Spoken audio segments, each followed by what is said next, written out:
has weaknesses because it depends on human memory.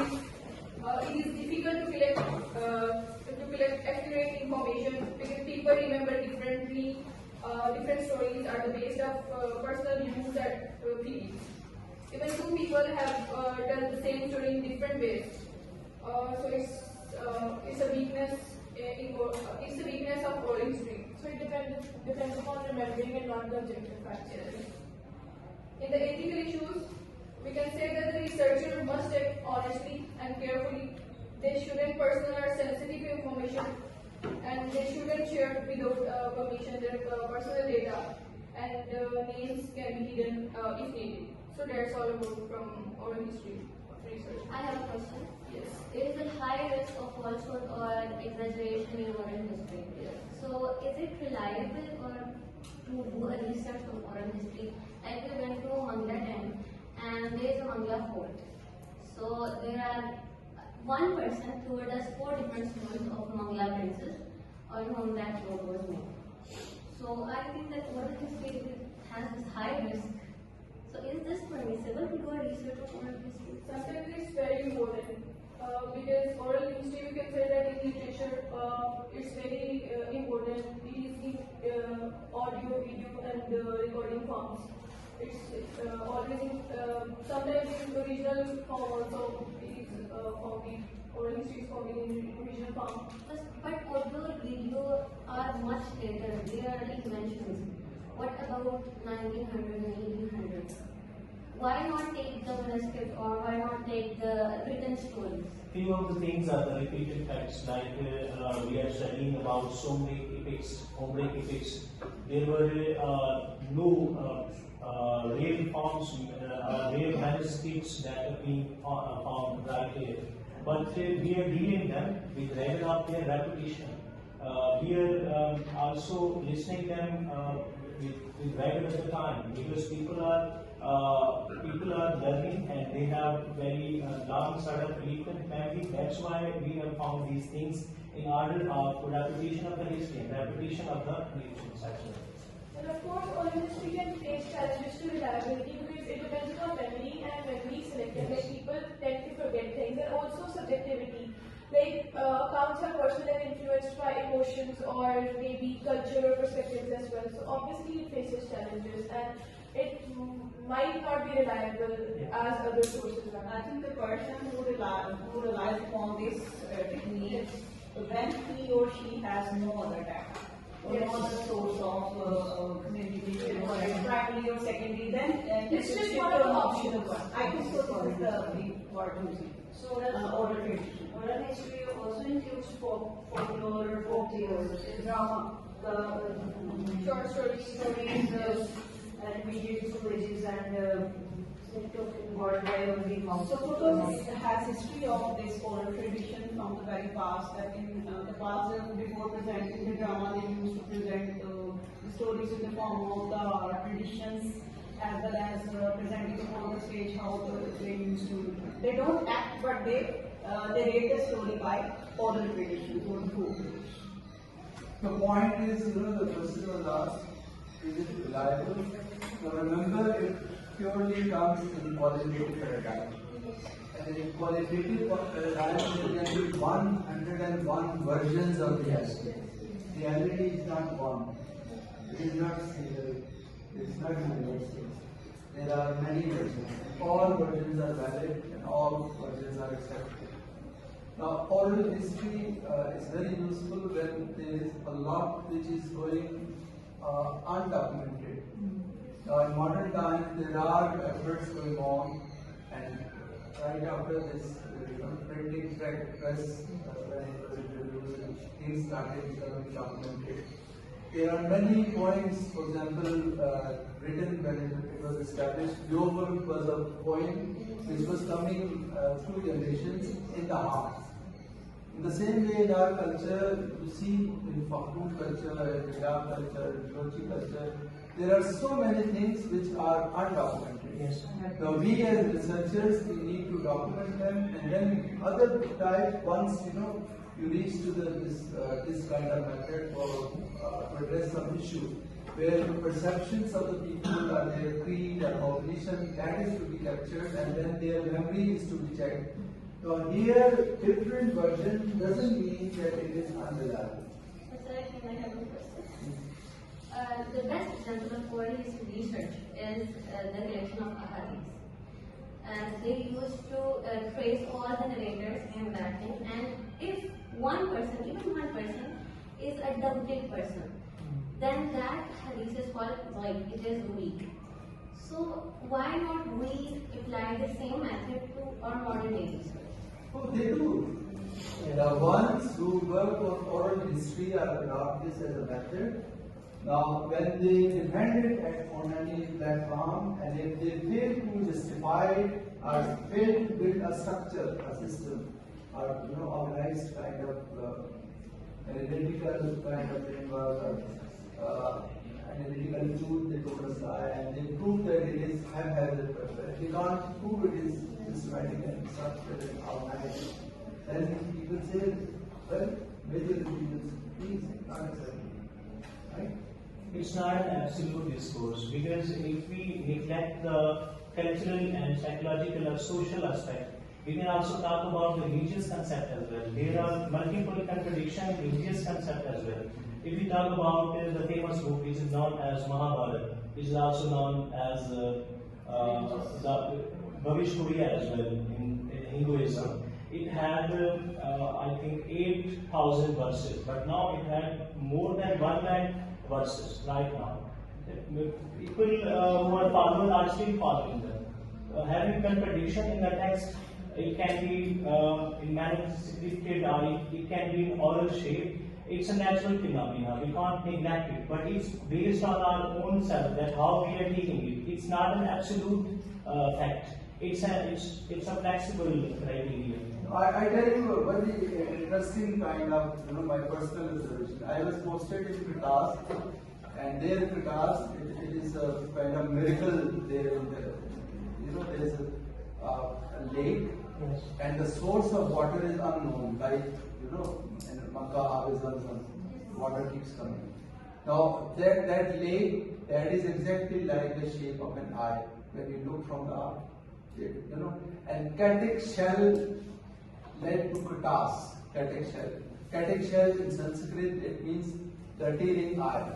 Now, Hindu mythology says that when Hindu god's wife died and 2 tears came in his eyes, one appeared in Katas and the other in Ajmer. Concept of Pritima. Yes. Yes. So this is Hindu version. And There- mythology comes from oral stories. Exactly. And then there is, Islamic version. Yes. That people in Choa Southern Shah, they said we don't have water here. It's a Barani area. And one Uzur saint, there is a bazaar in Mustafabad also. So he came in Jalal and he said, here.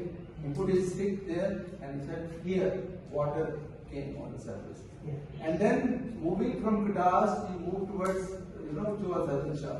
He took his stick 4 kilometers and water, goes towards the height. From Katas, it goes to Choa Southern Shah towards the height. And they say it is the miracle of that day that, so 2 different perspectives. So you can say that oral history is a voice of oppressed ones who are always suppressed in any era. So it depends on whether you want your transformative worldview or you want your research agenda. So if your focus is to unsurface or give representation to the suppressed voices, then you can transform it that way. Then you would pick your population in sample and research participants accordingly. The whole research process will flow in that direction. Can a research solely conducted via oral histories? Or it may need some other method like that? And there's a Put forward a justification that we have been hearing and we have been observing our elders and forefathers performing and telling these stories, so we will only do this. They only Okay, rely does on that question that can we wholly and solely depend on just one method? No. It depends again. Now, if, for example, the research objectives they push you towards just focusing on that. You decide about your participants, you get data through unstructured interview in order to explore their memory and their memory and the past and all that. You forgot that, describe that, interpret that, when you apply grounded theory to your field researcher. You keep, merging two things.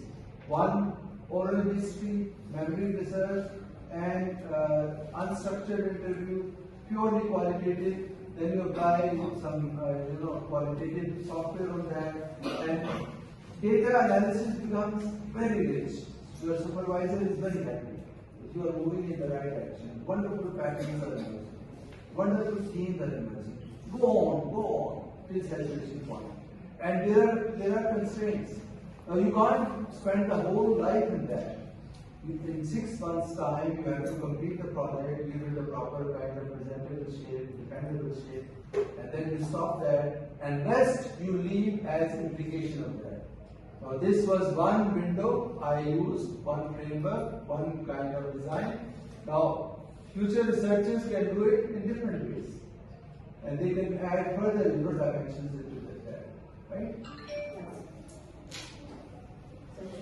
So now it's my turn. I'm going to explain visual methodology. Visual methodology explains that in modern life, we do not learn only from book or written text. We are surrounded by images everywhere, in films, televisions, advertisements, magazines, and social media, posters and photographs. These images are strongly influence how we think, feel and understand the world. Yeah, scholars, this kind of thought came in modern times. When discourse studies became very popular. Yes. And initially they said discourse study focuses on text and talk in the context. That is the focus of CDA researchers and discourse analysts also, like Deborah Denham and all that. Now, Kress and Von Leeuwen's model that emerged because when they said no, not only text and talk, but visual also. Text, talk, visual in the context. And then this visual kind of research that emerged, and she is presenting that it's very necessary. Camilla, Kinza, attention please. Okay, visuals communicate ideas and meaning, so the researcher in these studies treat them like a text. Just as we read a novel or poem, we also read an image. The method used to study these visuals are called visual methodology. The main idea of visual methodology is images are powerful, source of meaning and just study seriously in research. For example, if I show you some research like that, I want to know to see this picture, what the first thought comes to your mind? When we see the picture, we first think that there's like he's in a destroyed or damaged environment. We must associate it with war or suffering.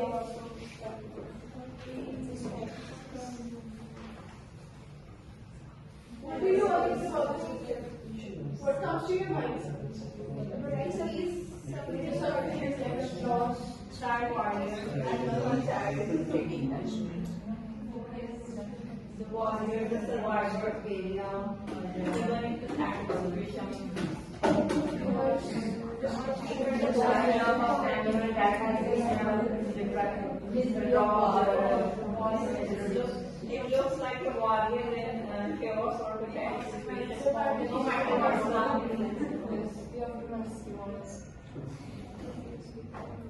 silence and destruction of child sitting on misery, debris of war, determined, resolute, and revengeful, and dedicated, and getting ready to make his future, rebuild his future with fire and determination, his facial expression. destroyed but not Destroyed but not defeated. He is destroyed but he has not accepted the defeat. And that shows the glory of the crown of creation. There's, the young generation can still sit on the remains of destruction, the war, destruction. And the background, maybe you can relate it to incidents in Gaza destruction, where children have come up with wonderful messages and resistance and fight and the courage to never submit to regime and still stay and still survive and still continue to struggle. So, right? Similarly, like this picture, when you see this picture, what the first thought comes to your mind?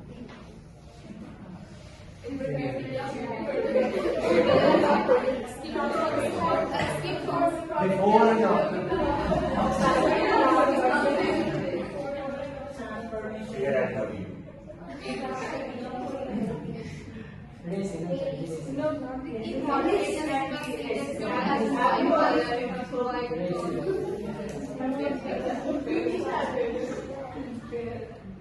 But the point is, on one side there the hand is just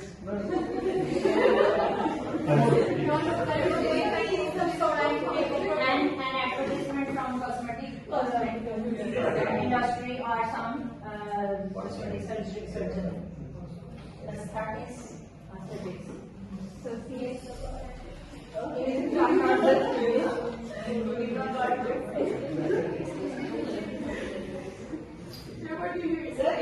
It also means that age can be reversed. Today, what the word age can be reversed. and it gives me a great hope. Why kindness happens? Well, something can be done on beauty industry. And you get back to your past, youthful past, by applying certain things. But the point is here, the lady is presented, and ladies are made a tamasha in this modern world. They are, commodities subjects, commodities. And who is responsible for that? Now, that's again a result. cosmetic industry. Women themselves are responsible for that. Sir, male perception is also important. Yes. And the mothers want chance as illusion, so that's why they are. Yes, there is another The system of black sack has been and poets like Iqbal, Wujude Zan se hai, tasveere kainat mein rang, and then they make efforts to make run, spend a lot of money on makeup kits, and as a result, it's a mad race in the society. The women are all the time, victim of that guilt, that kind of Inferiority complex. yes, inferiority complex or superiority complex, or whatever complex. And well, it is very complex but very interesting area. That visual that gives you food for thought. Think of that through lines and address an issue which is there in the society. There is social issue, psychological issue, cognitive issue, spiritual issue, and gender issue. Issues emerge because of just one picture. Many ideas start coming, and there are people. Everybody's thought process is going in different directions, and then segregation. The ones who are male, take it differently. Females take it differently. The married ones take it differently. The unmarried ones take it differently. The literature students take it differently. Linguistic students take it differently. Some can take it as chameleon, two-faced people. Yes, here spiritualism, double standard, double basis. What God has made you and what you have made of yourself, and this kind of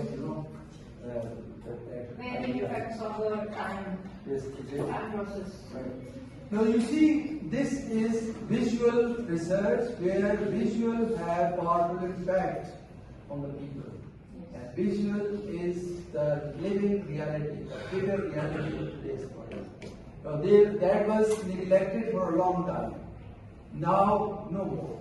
They say visual data is equally important as is the text and talk and visual, all together. Multimodality. So I think that these questions ask how pictures affect our daily life. Yes, pictures shape opinions, they create emotions or influence our beliefs and reflect our culture or society. A simple picture give a message just like a language does. A simple picture can explain the 3,000 words article. Yes. You just instead of reading that long article, you just have a look at a picture and then the picture. Just like me, you showed just two pictures and everybody has a different opinion. But for analyzing the picture, you need to have hard knowledge. Yes. Yes. Existing knowledge don't have And any even understand interpret according to their sense. like media exposure and the cultural differences of Regarding the research, I'm talking about regarding the reference to the research, that if there is a diagram of what is sampling, the types of sampling. So if I don't know what is actually the sampling, random sampling, snowball, then I can't interpret that. I just have a superficial idea or the surface idea of that. Okay, this is sampling, these are the types of sampling. In order to dive into that, we really have to. But there is always description with the diagrams. Description most of the time is not given. To get the main idea of the topic of the graphs, we need to understand that first. So the point is, Sabha is trying to sensitize you that well, if you want to do visual research, you need to think of some prior analytical framework. So what frameworks are available to conduct visual research? Right now, I just focus on visual methodology where you saw the picture and you create the image comes to your mind. You said that there is no background story. So it means you show the picture to the audience. It's a kind of experimental study, Yes. and then you document their perceptions Yes. in the form of written form or spoken form. Yes. Or in spoken form, it is to be written. Is this the analytical framework or the only way you can conduct visual research?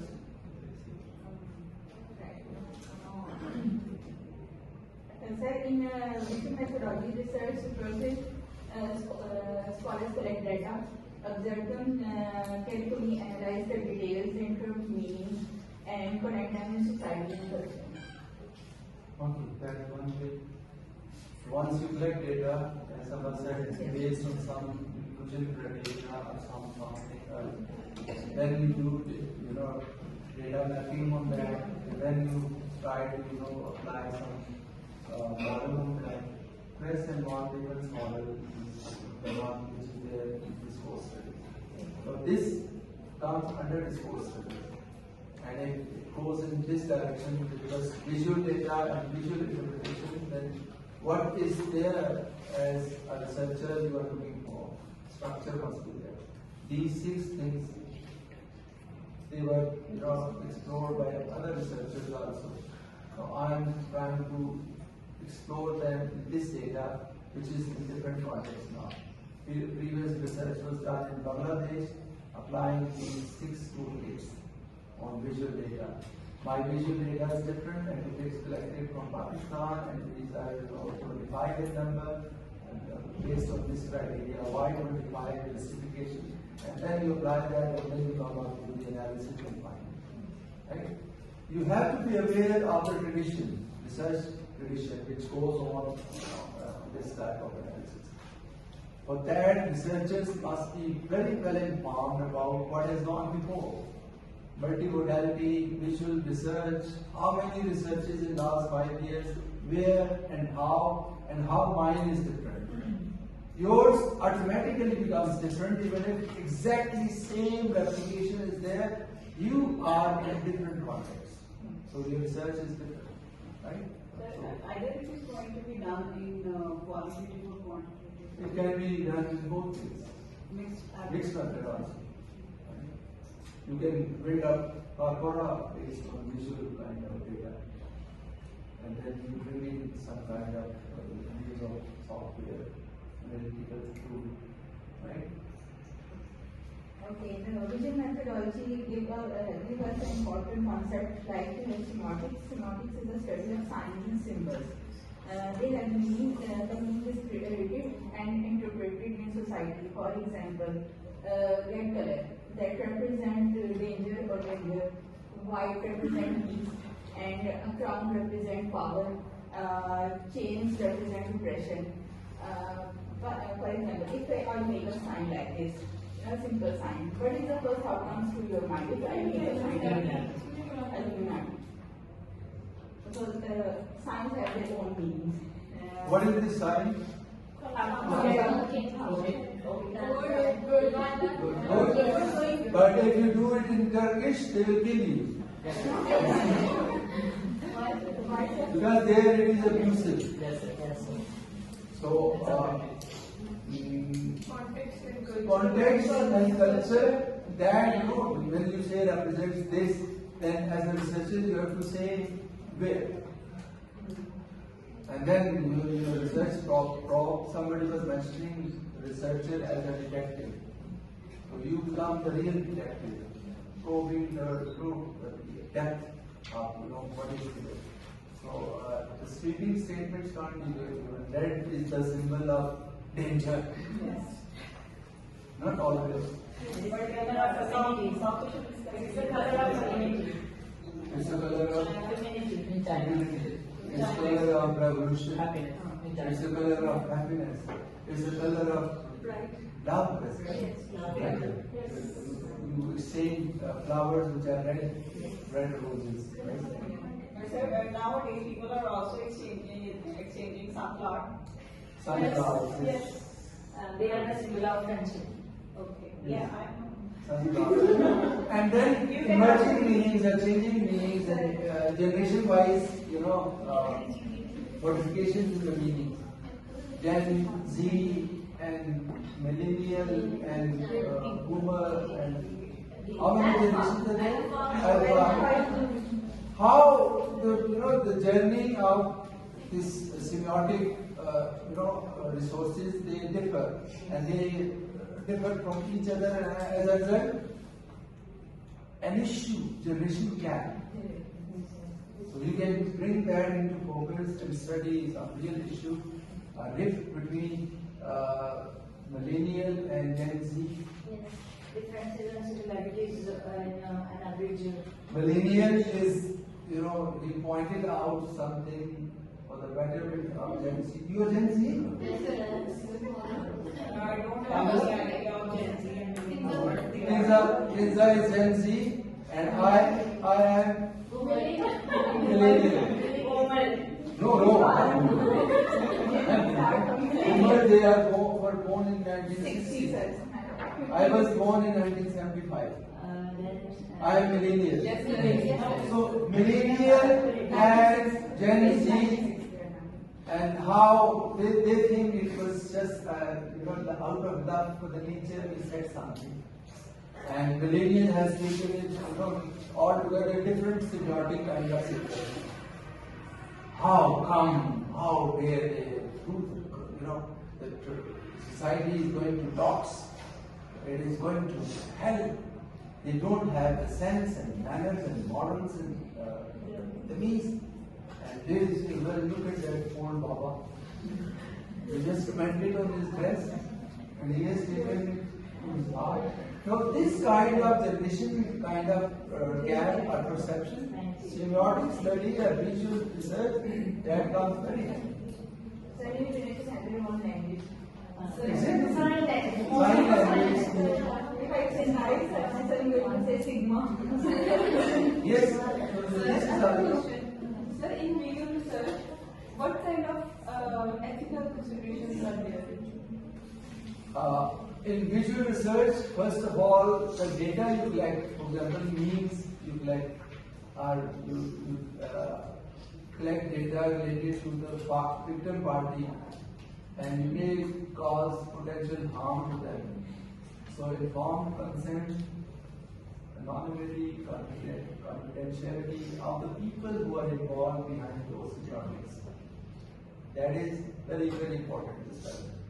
If you violate that, if you do research, you become, instead of hero, you become a villain in academia. Right?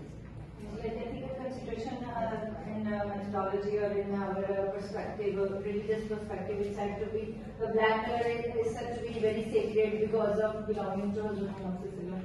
So mostly people say that you cannot wear in shalwars, you are not supposed to wear, as it is a disrespect to the black color. So it's also, it can also be considered as an ethical consideration. And like the green color is religious, orange color is Hindu's religious color.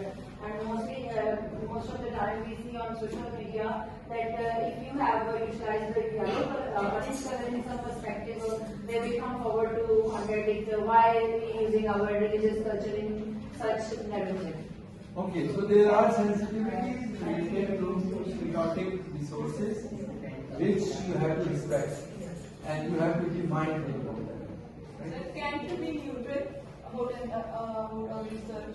By being descriptive, who is it? Okay, great. The point is you need to be, very mindful and respectful and clear and informed as a researcher. At no point you would be given the benefit of doubt. I was not aware. I was not aware, it means why you claim to be a researcher. Visual methodology also focus on audience interpretation. Different people understand the same image differently. For example, a woman without a headscarf means freedom in one society or culture, but something different in other culture. Also, visual methodology focus on types of visual studies. The chapter says many materials can be analyzed in visual studies, not just pictures or symbols. They can be films, advertisement, TV shows, art painting, posters, magazines, social media posts. As Iman said, technical issue, this chapter discussed technical issue in it. The visual methodology focus on researcher must respect people privacy. They ask permission before using photos, not misuse sensitive images or avoid harming people, because images are often real people and real lives. To conclude my discussion, visual methodology is a valuable research method that helps scholars understand how images create meaning and influence in society. By analyzing visual elements, symbols, context, audience interpretation, researcher can uncover hidden messages in visual cultures. This approach expanding the study beyond hidden text and allow us to study the powerful role of media and image in shaping modern life. And next, if I will continue. Uses ethnographic methods in English studies. And ethnography is a qualitative research method. Focuses on real life situations, studies people, language and culture. In English studies, it helps us understand the language and literature beyond written texts. And what are ethnographic methods? These ethnographic methods include observations, interviews, and field notes. These two tools help us researchers who lack detail and natural data. Language in real context. Everyday use of English, spoken language, and social interactions. Ethnographic methods help study how English is actually used in daily life, such as in classrooms, workplaces. Yes, workplaces and communities. Literature and culture. Cultural background of text, post-colonial studies, traditions, and values. These methods help us understand the culture and social interaction of the literary texts, especially in post-colonial and regional literature.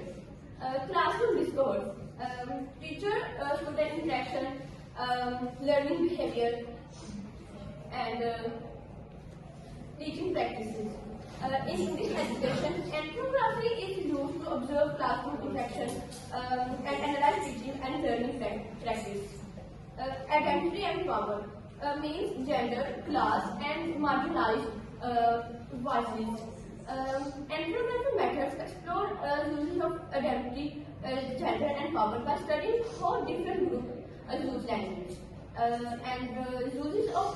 uses oral narratives, reader response, and digital ethnography. Ethnography is also used to study oral traditions, reader responses, and online text, multilingual language practices. And in conclusion, ethnography methods play an important role in English studies by connecting language and literature with real life and human experiences. And the most important thing is that ethnography requires long-term engagement. Like understanding develops through observations, listening, and participation. And quick conclusions are discouraged. Like it requires a long-term engagement. Like the researcher is involved, and you observe through listening to participants and also getting involved with the participants that are conducting the research with you. And ethnography openly acknowledges subjectivity. Like researchers must reflect on their social position, their power relations, and the interpretive choices.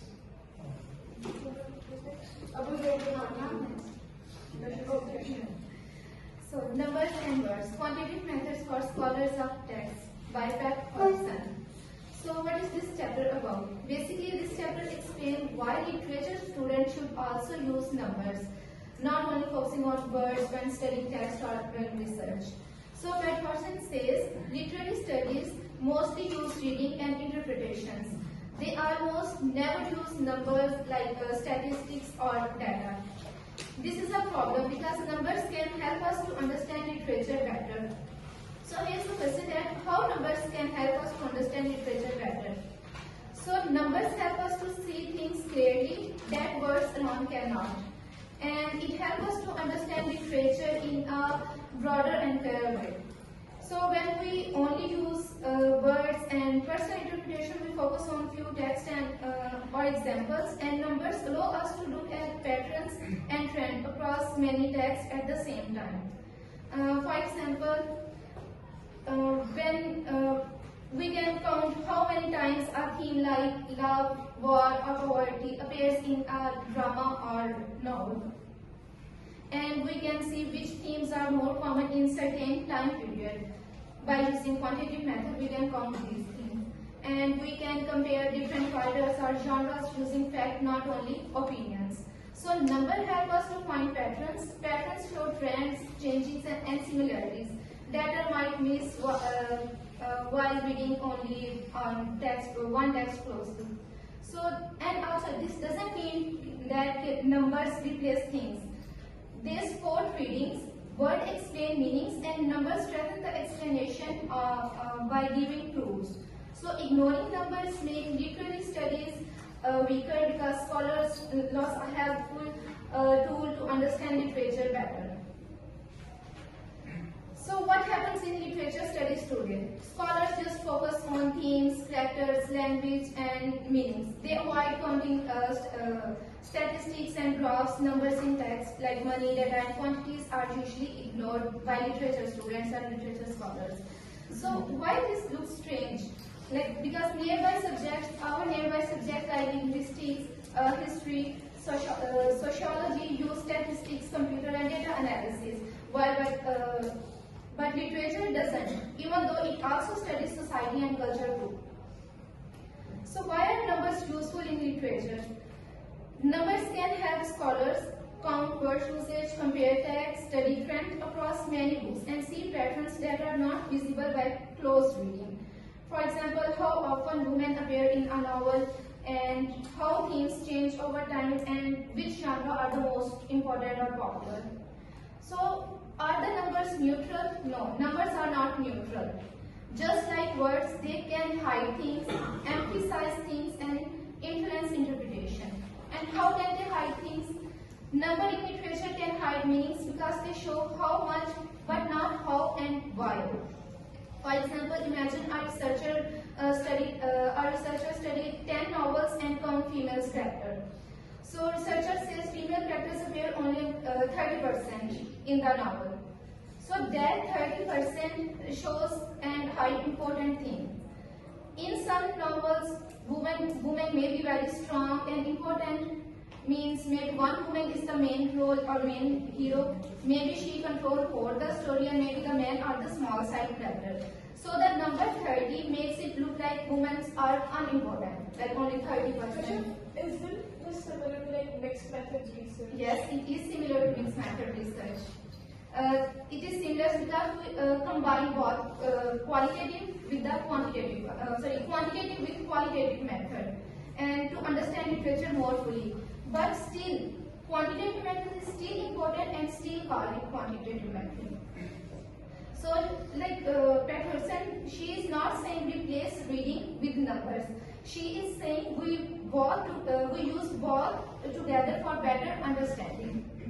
So her argument is to support mixed methods for literature students or literary studies, like with quantitative method as a supporting tool, not a replacement. So, how they emphasize things. If we say the word appears 200 times in a novel, it makes the reader think that the idea or word is very important even before reading. So, influence interpretation, like male characters have longer dialogues than female characters. So, it shows us that men have more power or control over female characters, or women are less here. So, in this chapter, she discussed two main quantitative methods, computational method and statistical methods. So in computational method, we use using computers to count words, finding repeated patterns and compare writing styles. And it is useful for large text or menus. And in statistical method, using tables, graphs and averages help summarize information clearly. So computers do not interpret, humans do.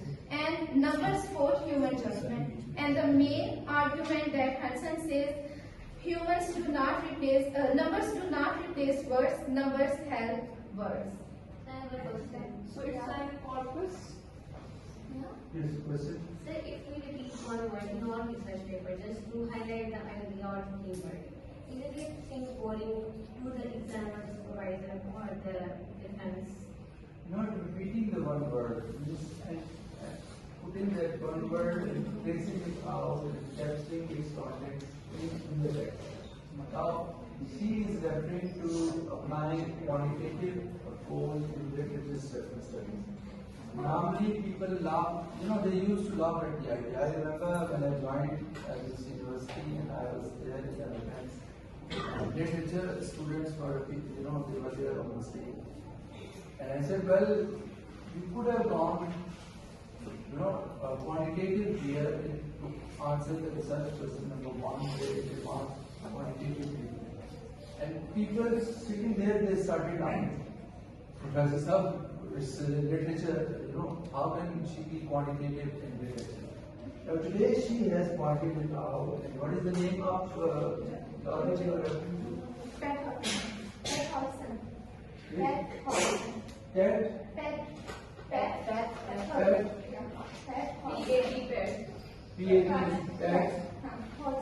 Hodson. Is it he or she? She.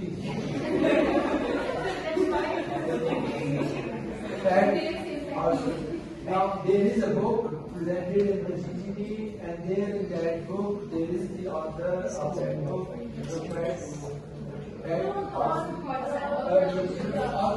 author of this chapter. Yes, the author of this chapter, she highlighted that it is neglected,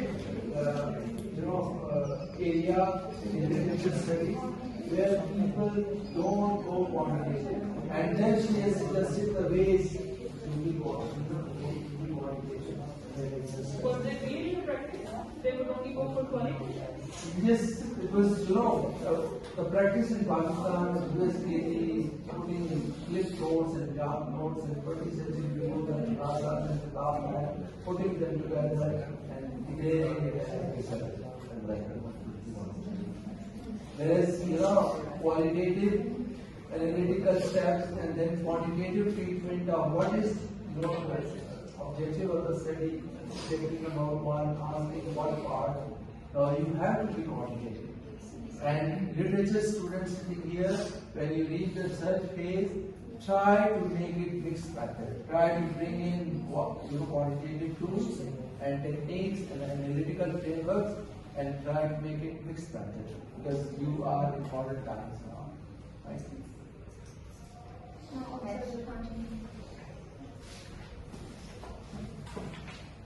Assalamualaikum members. Hope you all are doing well. So, the core study of my presentation or my course is textual analysis of in research method.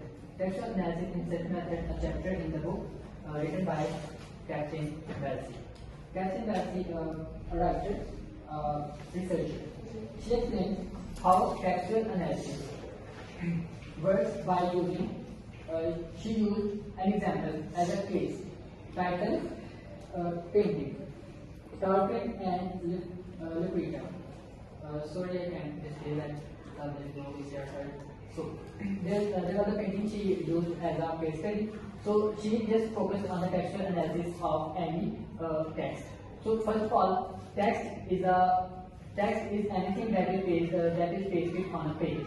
It could be written, it could be in any language, it could be a painting. That's why the Captain Welsi used the painting. She tells that the researcher's goal is not to find out what the author meant to say. The researcher's goal is to find something new, to highlight the theme, to highlight something that is not written on it.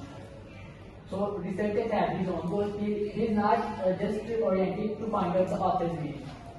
There are multiple meanings of any text or any picture or any painting. So we have to find out his own use. So first is this method is empirical method.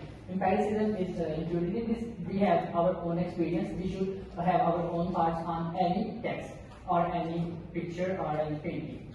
There are some similarities and there are some specifications in any text or picture. So first of all, no pure reading. No one have a blank mind. No one comes with a blank mind to read a text or to see a picture. He has a cultural background, he has a political background or any other background. So when he reads a text, he will surely associate this text with the political, historical or cultural background. So it will affect the text. Not text but his research goals, what he wants to find out. So no pure reading, reader's self, his inner self is included in his research. That's why meaning is plural but not infinite.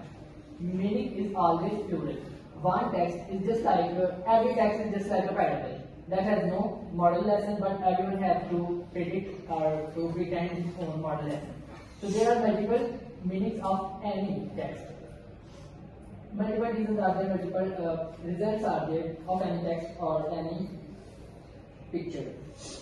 So at the end, the role of the researchers is just to find out the new thing, like in a text, line by line composition, or in a painting, some lights or some any specifications that are not mentioned before by any researcher.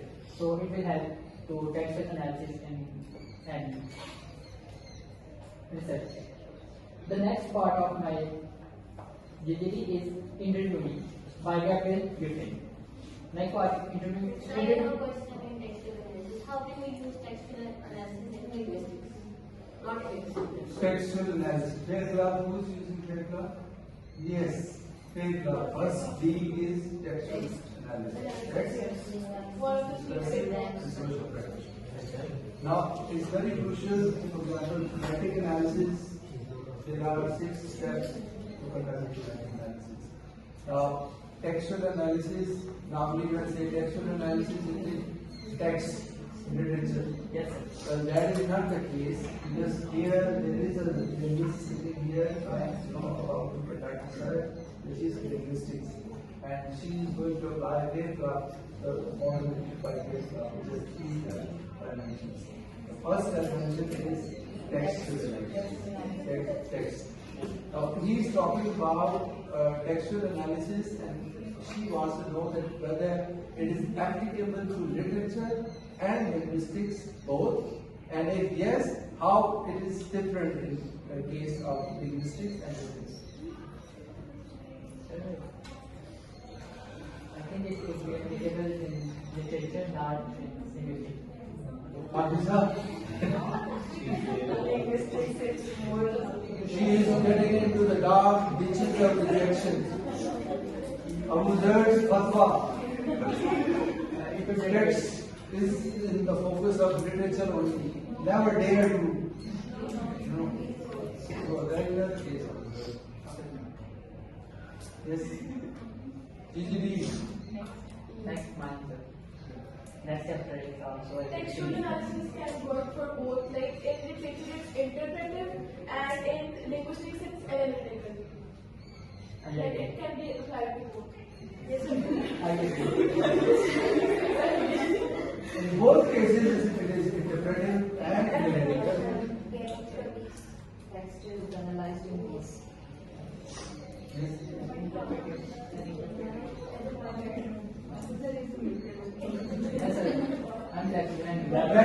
Khadija, you will conduct textual analysis. What steps will you take in doing the analysis? First of all, I will use data for analysis. science, please. In textual analysis, I will, after taking interviews from the teachers, private school teachers, and I will conduct semi-structural interviews. Okay, and in those interviews, I will ask questions these are private school teachers, professional student narratives. After taking the interviews, I will analyze firstly the textual analyze how I will textual analyze the narratives. I will analyze the word choices and the modality of what are they using and the structures of their narratives. This is textual analysis, and then discursive practice in which I will analyze. No, just say on textual analysis. First, she will collect, approach the people, interact with them. She will go with the items in the instrument, fixed interview items, to get rich data, or sensitize them and make them active participant and come up with rich, data in the form of narratives. She would record them, then transcribe them, and then convert them into the text, and then bring them and make it fit for her analysis. And for the analysis, she is trying to reach out. She has named certain things that I would look for this, for this, for this. That is called data mapping. She will do data mapping in the light of some decided, preconceived criteria of analytical toolkits. She would hunt for those things in the text and highlight them and point it out, and categorize them and put them together for the next level of interpretation. Right? In case of literature, it is already in the form of a genre. There is something, novel, short story, drama, poetry, whatever. And then your job is to convert that text into data by data mapping on that one. And then you apply some theoretical framework on that, some lenses, conceptual framework on that, or some analytical framework work on that, in the light of past researches, what has been done and what could not be done, and how it is done in light of the tradition, the coming tradition coming from the past. I'm going to take it into present and apply it for the future. So once that is done, then you say that, well, I am on my way to doing textual analysis. My focus is on the text. Right? Yes. The next topic is interview by Gabriel Griffin. First of all, interview is a structured method where one person interviewer and the other person interviewed. It could be a group to group or individual to individual. It could be on mobile phone or face to face or in a structured manner. Setting also matters. matters. So interview is a face-to-face. It can be with many people, one with many groups, focus group, and it can be structured, semi-structured, or unstructured. Yes. Three types. Three types here. So interview is a face-to-face conversation just to collect some data. First of all, nature of interviews. According to Griffin, nature of interview is that maybe the interviewer is a newcomer, is inexperienced. So the next person may be dominate or show power. Or in other case, the interviewer is experienced and well organized, so he can show power and dominate the other interviewees. So it somehow affects the data. The next step is types of interview. Type of interviews, first one is structured interviews. Structured interviews are fixed. Their questions are fixed, the setting is fixed, and the audience is fixed. The advantage of this method, structured interviews. In structured interviews, there is limited data and easy to analyze and easy to find out our goals. Next one is semi-structured. Semi-structured are little flexible. The interviewer can deviate from his own fixed question. He can ask about something new that we want to know from the specific interview. The next one is unstructured. Unstructured is open-ended. It can be personal, it can be political, it can be anything. The interviewer is allowed to ask anything from the interview, but in ethical manners, in some ethical manners. So the unstructured is very rich in data, but it is very difficult to analyze and very difficult to transfer the data. But the most appropriate is unstructured interviews that give more data and more depth. Next is because I will also conduct semi-structured interviews. So can you please tell me what are some basic and core tips to conduct semi-structured interviews? Some tips, just so you can. So first of all, ask her why it is semi-structured. Why not unstructured? Why it is semi-structured? It should be unstructured. Because I will wait for unstructured, you should go for unstructured. Okay, because I think no, because I will conduct interviews on private English school teachers, and I think so when I take narratives from the teachers, then it's not only close-ended or open-ended questions, because it also depends on the situation, because different schools have different situations, different cultural schools also have different situations. So I just want to conduct the interviews like it's open-ended and it's according to the situation as well. So that's why I think so it's more convenient than closed, unstructured and structured. But if you are conducting the semi-structured interview with the English medium schools, definitely they should be high-level, high-grade, qualified answer-based teacher. You degree happiness. Then why not? Why not structured? Same question. She has given a very kind of convincing answer. Well, when you conduct interviews and you are in qualitative manner, you want to leave the space for new panels to emerge, new areas to emerge, new themes to emerge. But if you keep it structured, it means you close the, Yes, the area will be congested. Yes, you narrow down your own self, and as a result, the rich data collection that can't be done. And why it is not unstructured? Because unstructured interview is conducted when both parties are highly seasoned researchers. They just announce a theme and they sit together and they start the conversation. It is unstructured.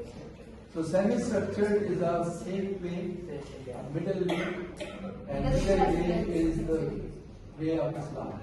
And if the teachers are highly paid and the environment is good, then there is no problem with private school teachers. Actually, our focus will be on the issues of the private schools. Exploring, giving voices to the suppressed feelings, and giving them the chance to open freely express themselves and willingly get themselves recorded and documented and reported. So that is the transformative. Yes, it is transformative word. Reformative zeal. That based self-structure. But it's one aspect that if we are talking about high grade and less grade, there are other factors that can be analyzed as well. Exactly. Factor analysis can be brought in. The next step is sampling and finding. What are the tips to conduct semi-structured So you can give my tips. Okay. So I'm not experienced. I have never known Yes, I know. interview. So why I should give you tips? Very honest. It's very honest. It's because she is in a position. She is leader on the group. Now listen. First of all, you need to sensitize your participant. If you don't do that, if you don't reach out to your participant and put her into cooperative mode and into active mode, it means you have not done a good job as a researcher. So sending the questionnaire beforehand, taking the appointment and reaching well in time, that is very crucial. And on that particular day, when you go there well prepared. All literature review and objectives and the statement of the problem and purpose statement, they must be in the fingertips. It means you have to be well prepared, more prepared than the participants. And then the recording devices must be very good ones, very sophisticated ones. And I suggest that you must have two devices. In case one fails, the other records that. And when you conduct the interview, keep it well directed in a very polite way. Now they have discussed, the power factor into the interview. One is dominant, somebody is very senior, and you get mentally bogged down during the process of the interview. That should not happen, and there you have to play in a very sensible way. You have to get rich data, at the same time you have to keep it well directed, and for that you have to use all the politeness strategies which are there with you. And if you become impolite, you may infuriate your participant, and then he or she may switch out. So these steps, when you take it in a wonderful way, they end up in wonderful data collection. And that is your success. When you collect data wonderfully well, it means you are in the right direction and things are going towards the completion of the project. So you said that recording devices should be used very carefully. Which recording devices should be used? Mobiles are there now regarding features. Yes, and even right now we are being recorded, so it is video recording. Good devices means borrow somebody's iPhone that particular day,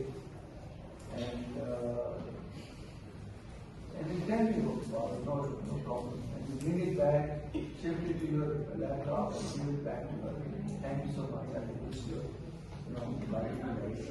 Even online, there are features. You click the recording button, and it is automatically recorded. Even interviews on phone, they are conducted, and there are recording Experience what I have the same question, like we conduct interviews online also. Do you have the same value as the Yes, exactly, same value. The point is, it must be recorded. The script has to be attached as appendix. Or the script, voice note.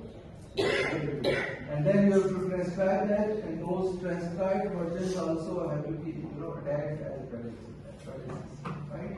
So everything needs to be documented and kept saved in your system, in your folder, with recordings, with scripts, with all the metadata. That is what metadata. both are transferred online and face-to-face? Yes. And the only difference is in one case you are away, but the other scenario is where you are mindful about, micro-emotions, your body language, your pauses, the gestures, the expressions. Also, you are taking 3 notes as well, apart from your recording. But if your just preferences, responses, opinion, are just, the message you want to receive in response to your, questionnaire. It's like if I want to conduct interview of teachers over the errors students make. Exactly. So their perception, opinion, their belief system, if that is your concern, then online and face-to-face is all the same. Right? So next step is sampling and finding respondents. Sampling, there are multiple types of sampling like quota sampling or snowball sampling.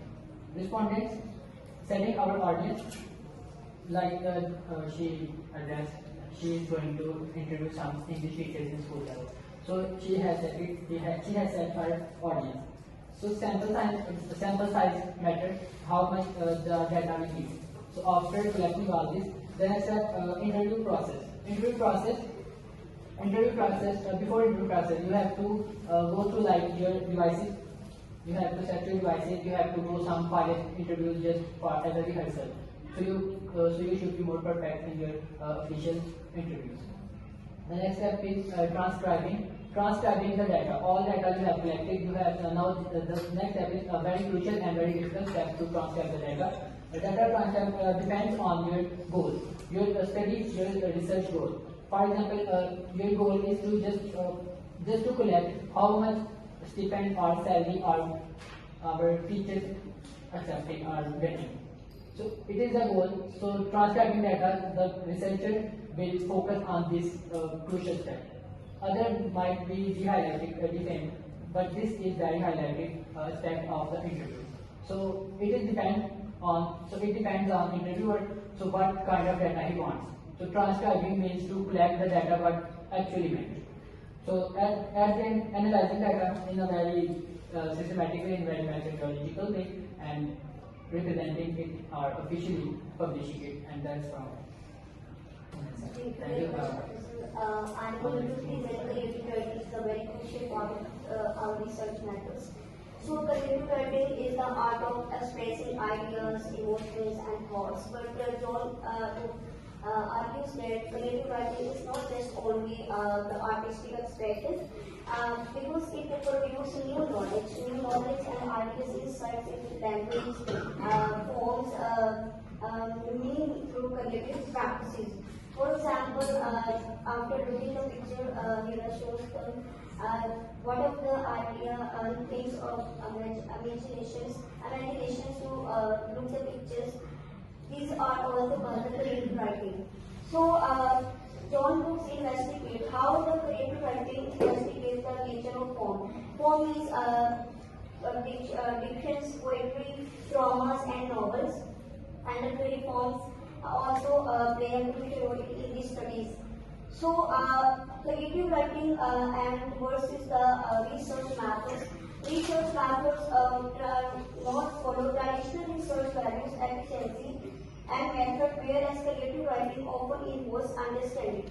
Traditional methods refers to the rule-based research methods, but creative writing is unstandardized, in which not follow the rules and time-bound studies. So, creativity as a discovery. Creativity as discovery refers to the idea that the man writers do not simply presenting meaning and insight emerging during the writing process.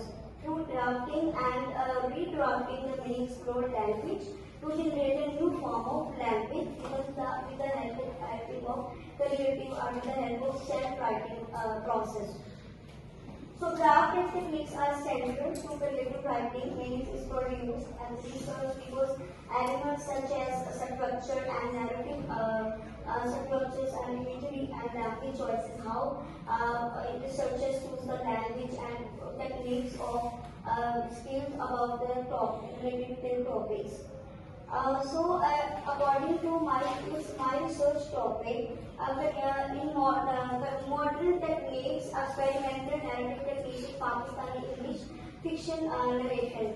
So, in which I am not just focused on the text, I also analyze the text techniques through which writers use in their research, in their articles, in their books and novels. I am just not close reading, just analyze also the techniques, which techniques is used, like stream of consciousness and linear patterns and non-linear patterns and voices, histories. All these things also matter when we have starting our research proposal. So creative writing operates as a research process method in my study because narrative experiment is examined through poetics practice by writing and revising creative text that employ modern narrative techniques. I investigate how form, language, structure, function making creative writing practice to more to understandable and valuable of others.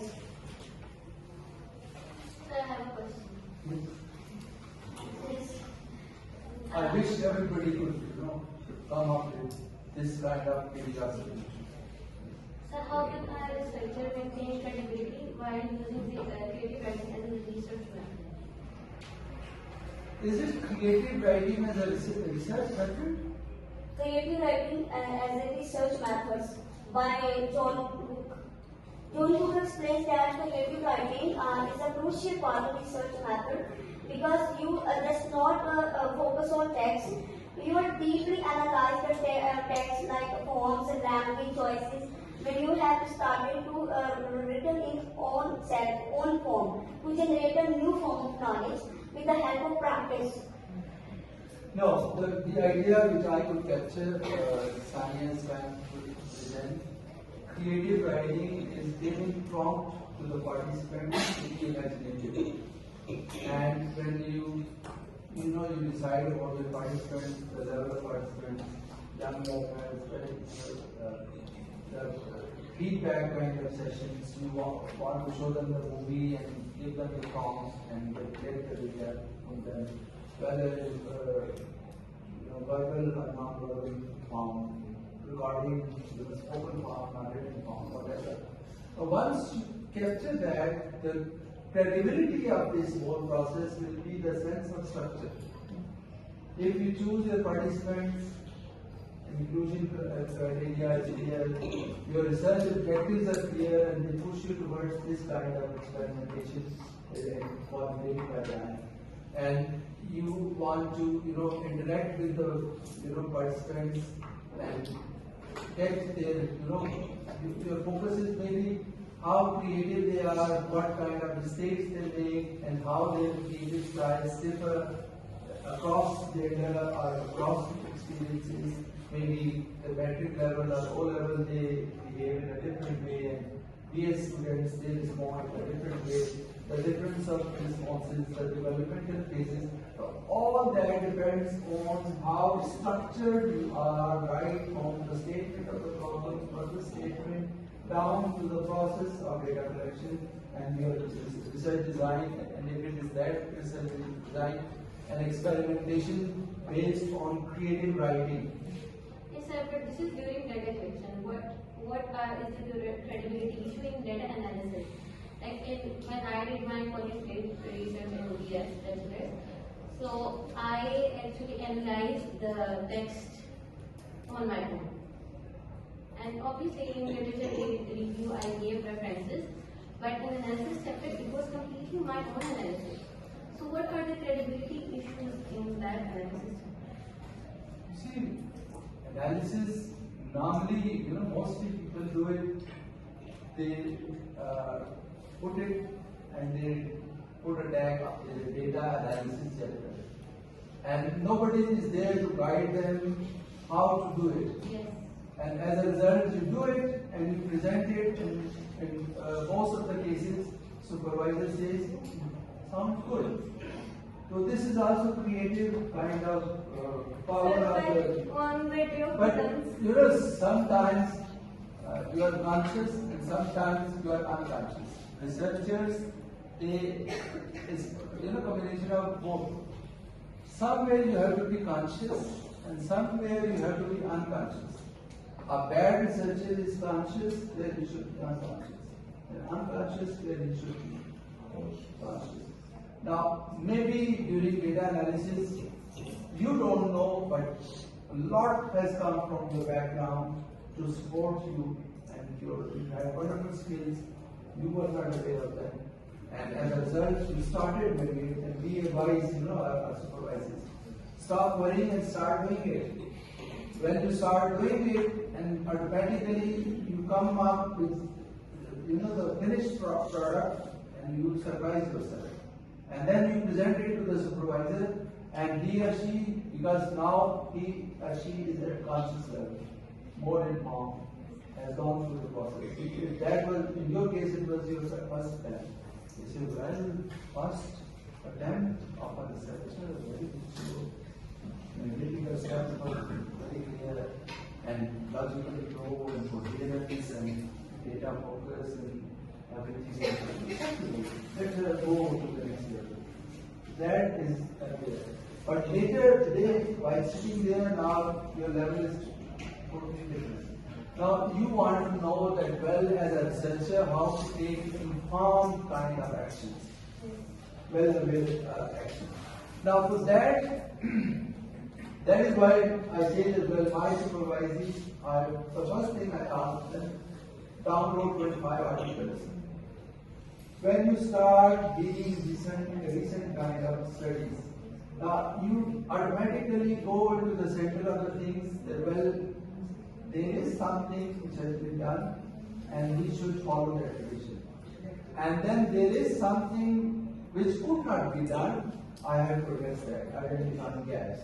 And then you state the purpose, and when you are informed because of the last 5 years of study, as an informed person, a reader, a scholar, an intellectual, when you put yourself on a piece of paper, now the output is totally different from what it was at PS level, right? And that is why they say that well, in social sciences, whatever platform that we are having, and I invited them as well, and I keep inviting my PhD scholars also. The only thing is that you have to be interactive all the time. Stay in touch, you listen to the VC. He was stressing a lot on participation, interaction, and networking. Meet each other and grow together, and that is my philosophy also. Peer work, group work, GGT, connectivity, 4SR, in the WhatsApp group. The point is, as social scientists, you have to grow by staying in touch with each other. And that makes you aware, or informed, or better human being. Now, you are not natural scientists that you will come up with some convention in the future. Now, here you have to deal with the people, and when you become a better human being, you will deal with the people in a better way. And you would make better natural scientists as well, if you are going to be. Behind natural scientists, it is we. We shape their cognition, their approach, their direction, their good qualities of head and heart, and they acknowledge us. Now the VC is our pride, unsung hero. Pride, Professor Meritorious, a great scientist. Now he values, social sciences, especially English department. That, well, whatever I became, behind that, in my college, in my school, in my university, there were social scientists. So your job is to stay in touch and be well informed through interaction, and as a result, level of maturity when it increases, and then your output is totally of different kind. Right? Thank you. Actually, he introduced the idea of writing as discovery. Many writers find out what they think through the act of writing, not before it. So overall, the concept of writing is a crucial part of the research method. First of all, you have read the existing materials like literature review, and after that, you will be able to write something new for new scholars and for new learners and beginners. So, This is Nasir Hussain, and I'm going to present chapter number 12, and it's based on introduction of digital humanities and research matters. Basically, digital humanities is a subject which provides digital tools. It was compared, it was analyzed, and it was established on the basis of humanities computing. But if we look in the present time, it has emerged as a separate and well-structured sort of field of study. It was established as a proper field of study in 2009.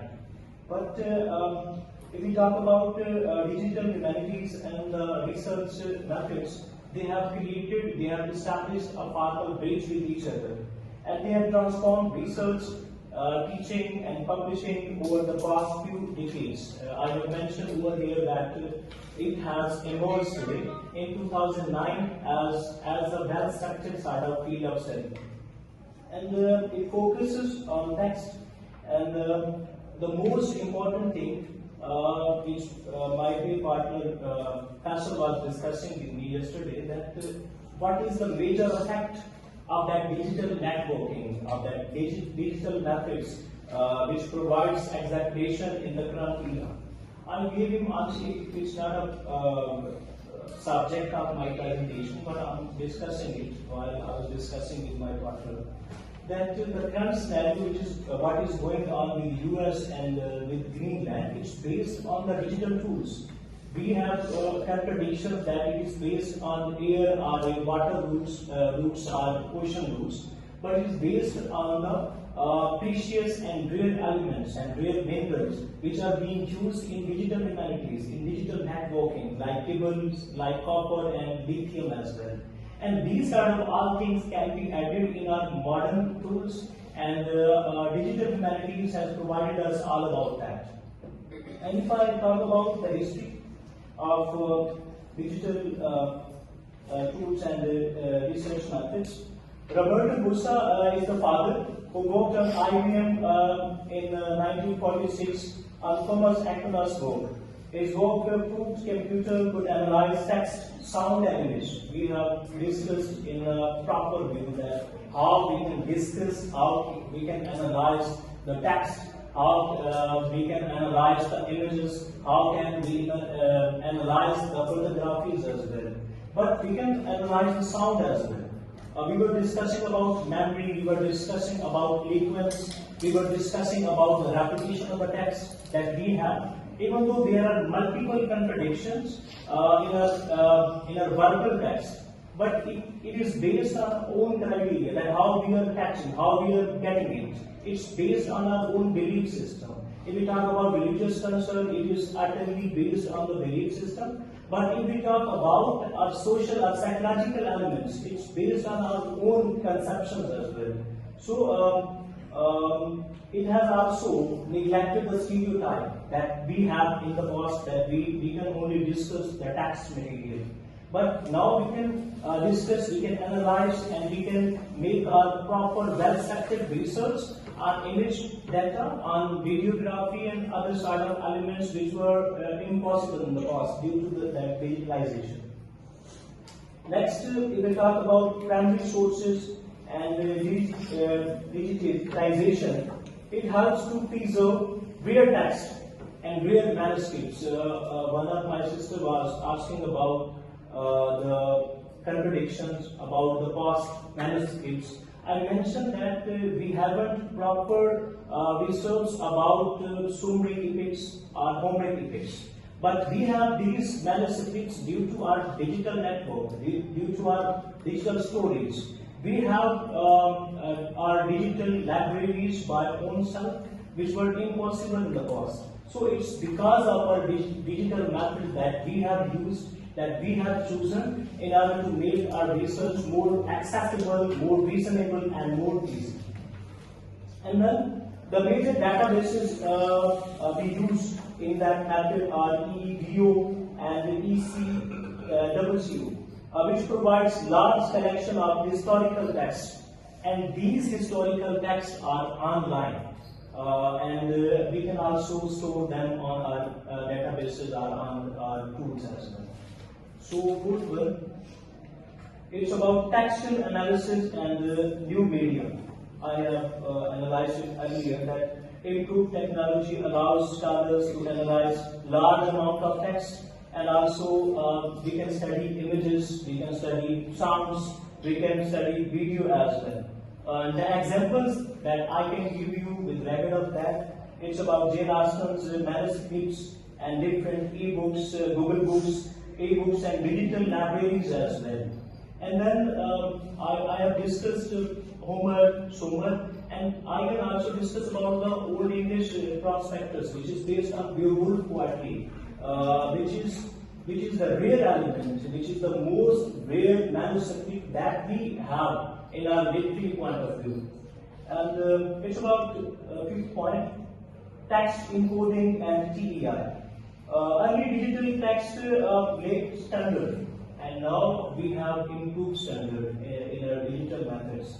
The text according in the initiative provides, it can provide guidelines for the structure and distribution.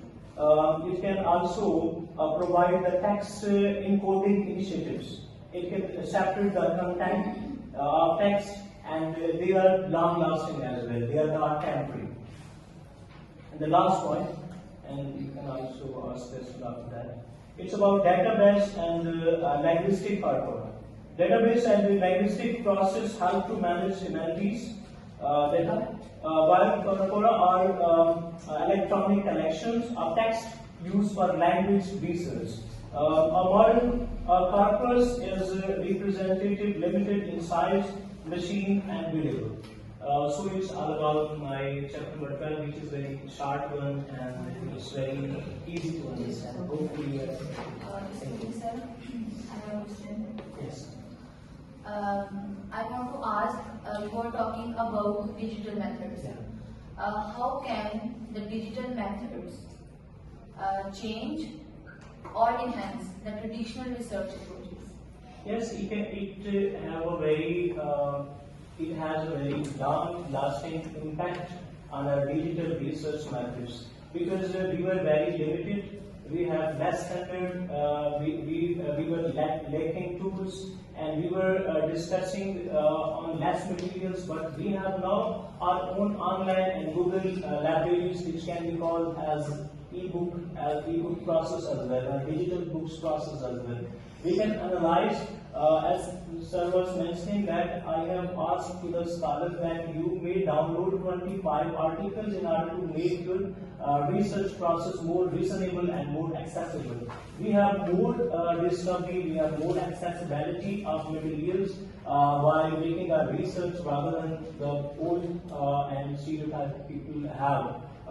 In the past, we have more availability and more accessibility, which is more improved and supported. So there is one, to start the process or to speed up research process. The digital tools, they help you in a big way. Unlike in the past, when I was a student, it was very laborious to do all that. But now, in a jiffy, you can access the content and download it. Even apply the tools there, for example, term surfing, controller, and all that. These are the soft skills, computer skills which you can learn. And secondly, when you go on with traditional track and apply analytical kind of tool, some software, that makes your data analysis very compact, very convincing, and very embellished also. And as a result, you as a qualitative researcher, you feel very comfortable to go on with interpretive kind of mind with confidence that everything is there in visual form thanks to digital tools. And now I am heading towards striking findings. Analysis is wonderful and it has generated wonderful findings. Okay, sir, according to you, like ChatGPT is also a digital tool, so it has ambiguity as well. So how can we say that the data is accurate? How can we say that? I discussed earlier that there can be contradictions. It based on us and how we are getting it. See, use and misuse. These are two things. The way human beings, they are, the combination of hair and shell. In the same way, it's double-edged weapon.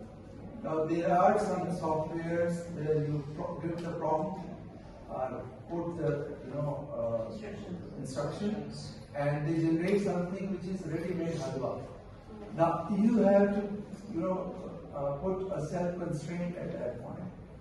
I'm not to misuse that. I'm to use that. But there are definitely pros and cons here. The question she is asking that it's not 100% reliable. It has a